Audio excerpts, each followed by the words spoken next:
Welcome, everybody. Welcome back to After Wine School. I am Keith Wallace, and you are Alana Zerbe. How you doing today? I'm doing great, Keith. You know what we're doing today? Tell me. We're doing the psychology of wine. Yeah.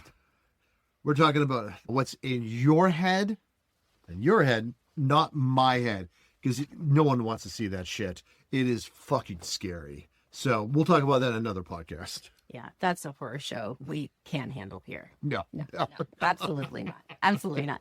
No, we're talking about the psychology of wine, and I'm really excited about this. Yes. Because we're going to share with you a lot of the things that we do in our day-to-day, in our full-time life, in constructing wine classrooms, teacher trainings, experiences you've had as a winemaker and consultant.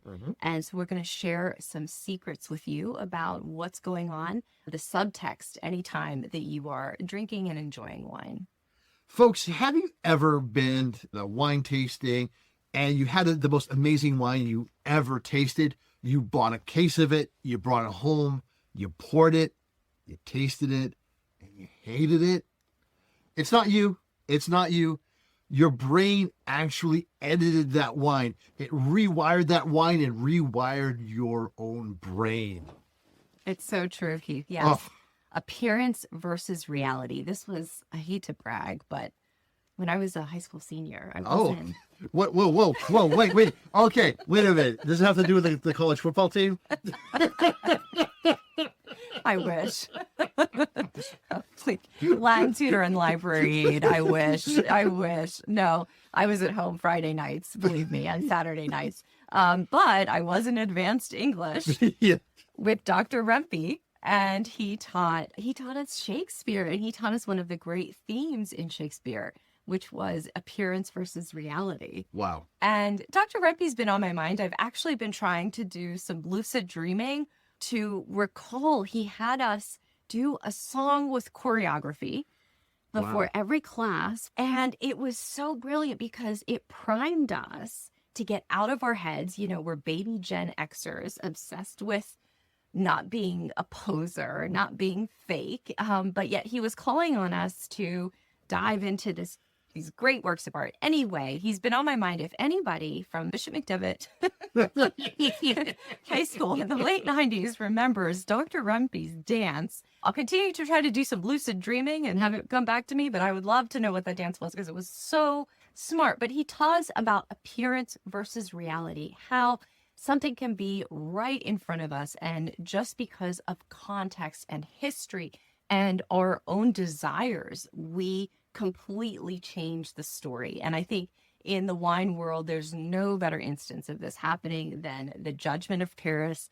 This is something when I teach my level 3 students, they love hearing about it. You can hear a pin drop when I talk about this. We've even designed a whole class, the Judgment of Paris, and other people have done this too, because it is so fascinating to hear how these French wine judges were in Paris in the 1970s when French wine, there was no parallel. There was nothing better than fine French wine. And that was the history and culture they were steeped in. And as they are tasting Napa Chardonnay and Napa Cabernets, we know from George Tabor's real-time note-taking, he was the only journalist who was there that day from Time Magazine. He went on to write the best book on the subject, the definitive account called The Judgment of Paris. His signed copy, one of my treasured possessions for sure. But he took notes as the judges were saying things like, vive la France. This was all they could think that they were drinking. Of course, we now know what was in their glasses was in fact fine California wine. So it's very, very powerful, the way that our mind can trick us. Absolutely. You are just going to you are going to rewrite the world. You got to rewrite what you're tasting, in fact. This is not surprising to me at all. And this is not just anecdotal evidence. This is actually science. One of my favorite studies, Caltech and Stanford did this joint study a few years back. And what they did was for patients, they would put them into an MRI machine and they would try 2 wines. They would try a $10 bottle and then a $90 bottle. When they tried the $10 bottle, it showed that they were enjoying themselves, like you would expect, like just exactly expect. When they tried that $90 bottle of wine, everything just lit up. Like they were having an incredible experience. It was clear they were having an undeniable experience. But what the researchers didn't tell anybody was that these were the same wines. They were the exact same wines that the exact same people tried, just with a different context. Just this is 10, this is 90. That's how dramatic the effect is. And I cannot stress to you how much this affects us, but also the market, the wine market in general. Yes. So one of my favorite things to do is teach people how to be a wine instructor. And what we really focus on is what I like to call the silent work of being a wine instructor, because it's not about knowing everything. It's not even about having the best palate or the best wines. It's about creating the right environment. And I think the greatest affirmation of this is when people have told me that wine actually tastes better at the wine school, because so much has gone in to orchestrating this experience for people that they don't even realize it. So two things there, and I talk about this in my wine instructor training. Number one, controlling negativity. There is nothing stickier or heavier than negativity. And unfortunately, I think it is just generally cultural, or I don't know, a social idea that people have, that if they are critical, if they share something negative, that what it is demonstrating to others around them is that they have higher sensitivity, or they are more discerning, that they have better taste. They are in some ways elevating themselves. So the power of negativity is something that in a classroom you really have to control for.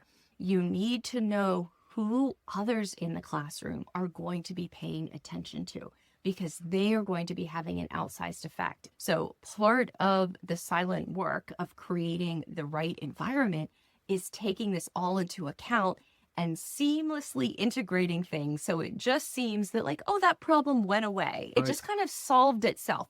Things don't just solve themselves. That's right. What I usually do, one of the greatest controls I use in the classroom to snuff that before it even happens, would be to say, disliking something just shuts off your ability to perceive things. You're actually doing yourself a disservice by saying, I dislike something. It also shows that you are not actually critically thinking about what is in front of you. I usually say that. That's a life lesson, by the way. Oh, yes. That's a life lesson. Yeah. It will make your world so much smaller. Oh, it does. It cuts off, every time you say you don't like something, it cuts off experiences. Like it's yes, thank you. Or why did this make me feel weird? Right? Why do I not like this? Or why was my instinct saying, oh, yuck?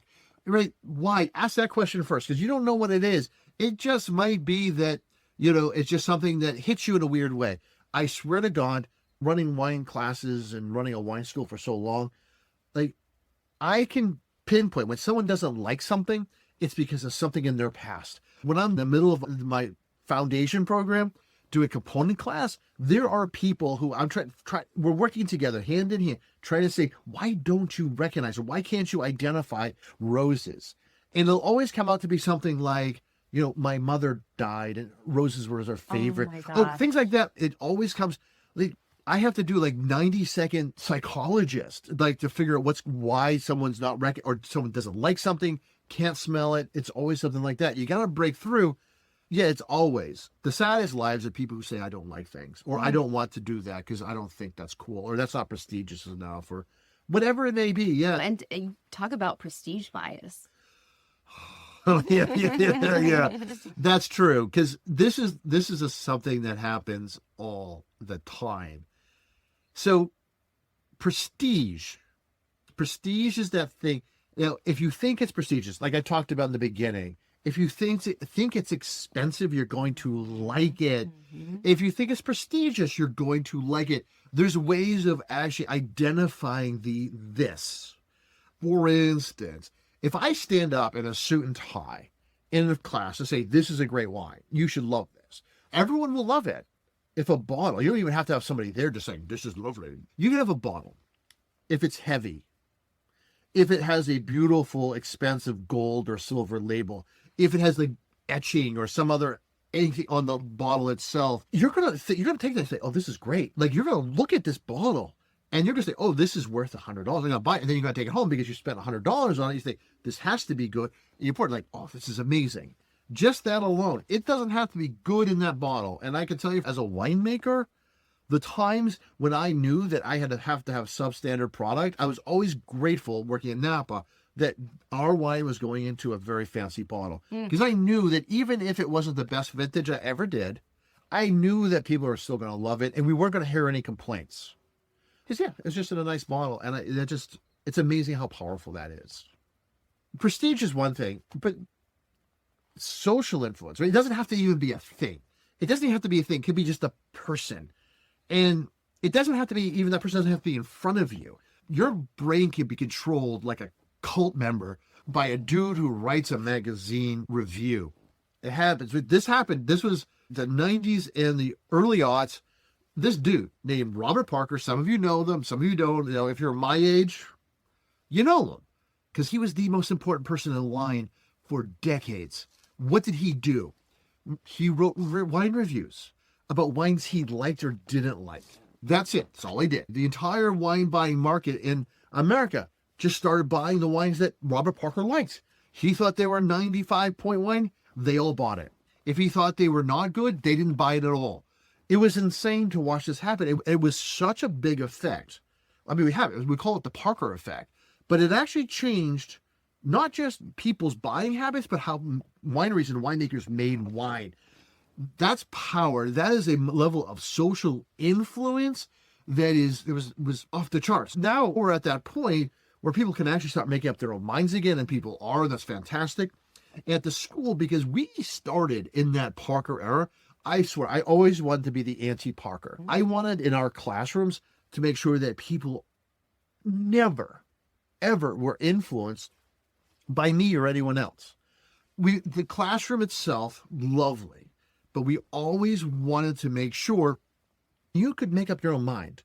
Because it's true, like one of my favorite things to do is show people like this overblown luxury wine that really shouldn't be $200, and showing them a $20 bottle that is fantastic, and having them experience that side by side and making their own assessment. And only after class, we tell them, hey, well, that one was $200. People love that. It changes how people think. It allows people to have their own discernment and understanding about what wine is.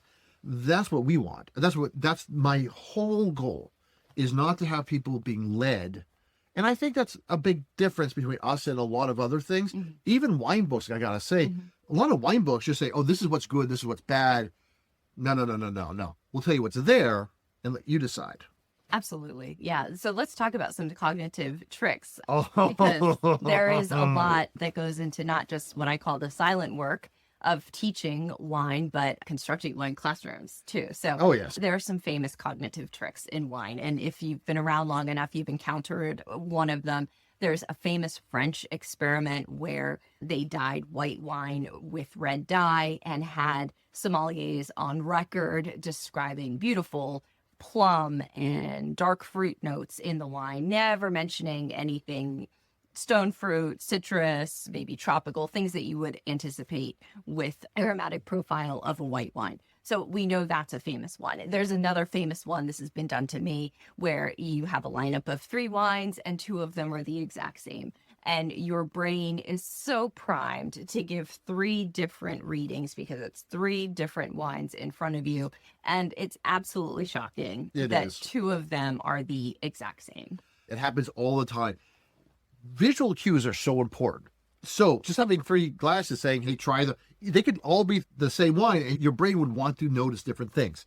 So obviously it's something that we train people for. And that's part of the foundation, the L2 program that I focus on, is break that anticipation that red wine is always red.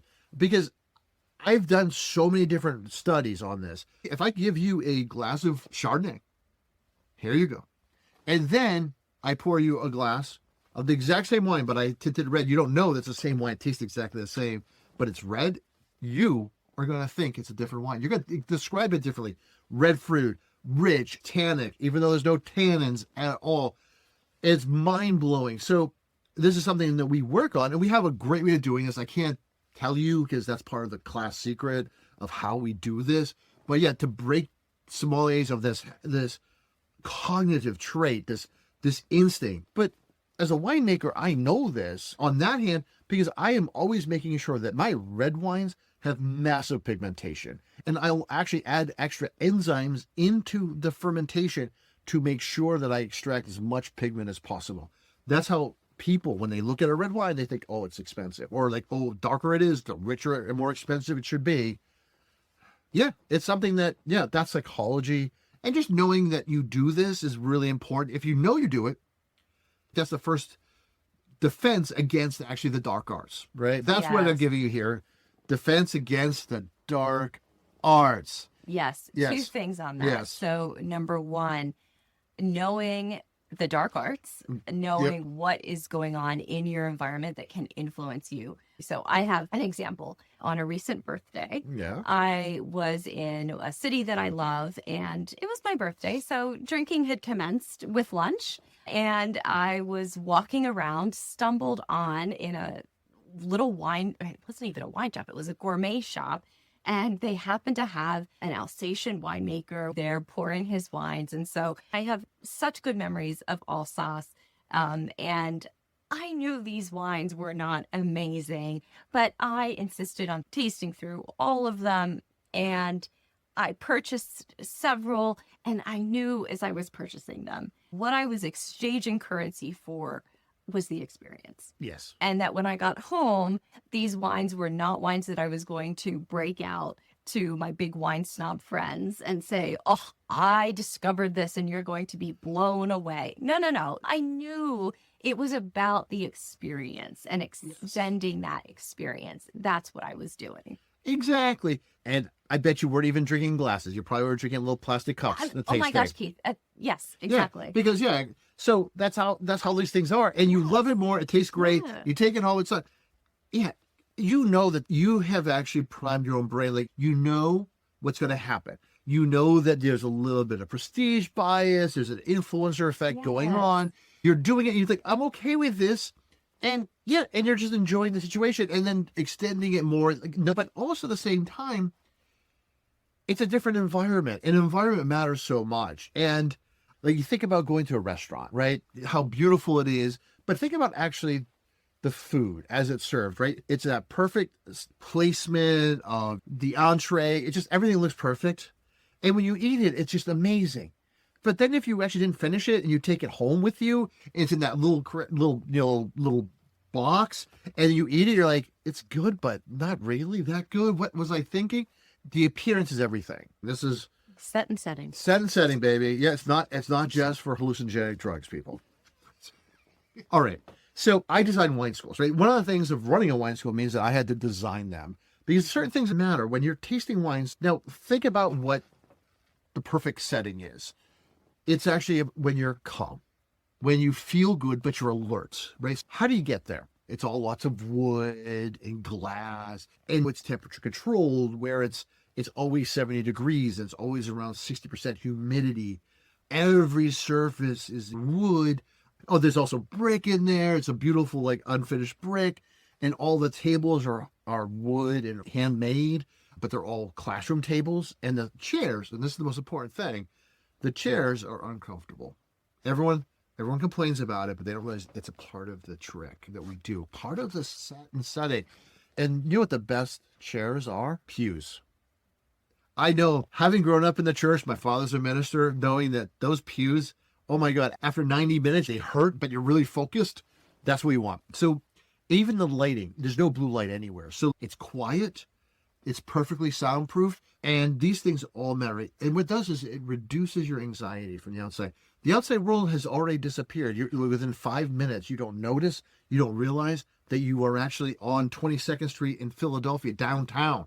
You have no idea. You could be anywhere in the world. And that brings everyone down to a calm place, alert place, that everything tastes better. And also, I think it's really important that there is nary a twisting vine Oh, or a yes, grape bunch in yes, sight. yes. That standard issue tasting room or wine cellar decor Oh, that doesn't exist in the no, classrooms you design. nope, nope, And nope. it helps so much because we've all seen that a million times. And when you walk into a place and you see that, it immediately puts you in an old frame of mind. Yep. Whereas you present people with a blank canvas, you kind of hold negative space. There are places for your eyes to rest. And I think that makes all the difference. Yeah, it really does. It really does. No kitsch, man. No wine No kitsch. kitsch. Because no one No wants. word art. Oh, Yeah. oh, yeah.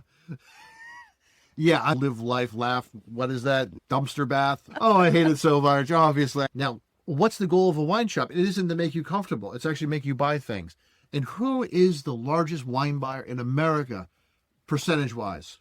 Women. Up until the early aughts, wine shops would be narrow, big shelves, clustered. Only one person at most could actually get through those aisles. It was chaotic. Women hated that claustrophobic largely because you couldn't get away from the butt brush. And this is something that grocery stores have known for decades, that women will shop longer if they're not messed with. Basic stuff.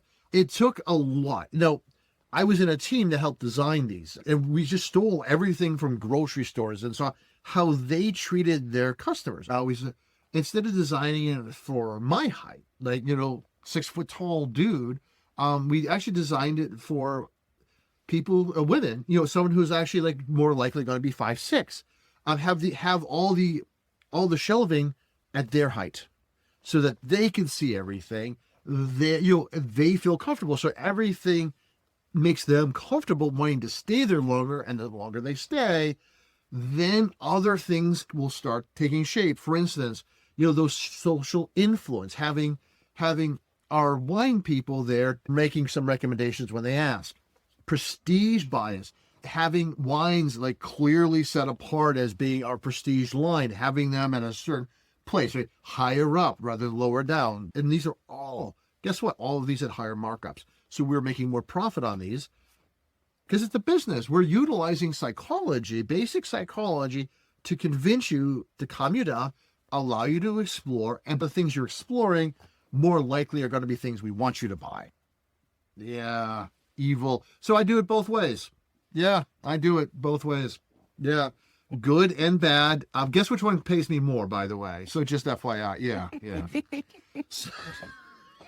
Oh boy. I didn't know we were going to talk about. I was going that way, but all right. Okay. Hopefully this was helpful to take with you when you're tasting wine at home or you're visiting a winery or wine shop.